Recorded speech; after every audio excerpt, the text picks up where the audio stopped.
వీడియోలో చెప్పిన పదాలు ఏమైనా అర్థం కాకపోతే మన ఛానల్లో స్టాక్ మార్కెట్ బేసిక్స్ అనే వీడియో ఉంటుంది.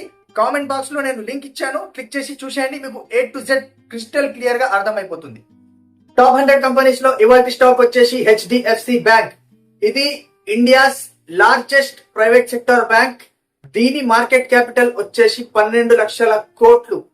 దీని షేర్ ప్రైస్ వచ్చేసి 785 కి అటు ఇటుగా ఉంది, అది మారుతా ఉంటుంది కాబట్టి.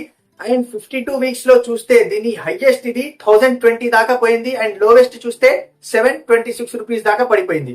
అండ్ డివిడెండ్ వచ్చేసి 13 రూపాయలు.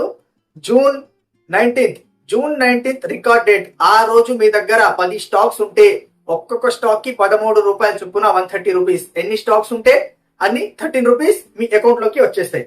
అండ్ పిఈ రేషియో వచ్చేసి 16. చెప్పాను కదా, ప్రైస్ టు ఈక్విటీ రేషియో ఇది ఎంత తక్కువగా ఉంటే స్టాక్ అంత చౌక ధరలో దొరుకుతుంది అన్నట్టు.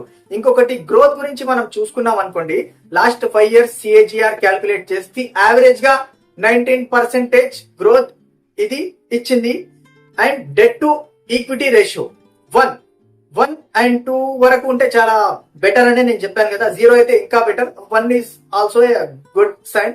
జనరల్ గా నేను 2-3 నిమిషాలు అందిస్తున్న ఇన్ఫర్మేషన్ వేరే ఛానల్స్ లో మీకు 15-20 minutes వరకు లాగి చూపిస్తారు యాడ్స్ ఎక్కువ రావడం కోసం. ఓకే, నేను అలా చేయట్లేదు, ఈజీగా ఇన్ఫర్మేషన్ ఇస్తున్నాను. నాకు లైక్ కొట్టి సపోర్ట్ చేయండి.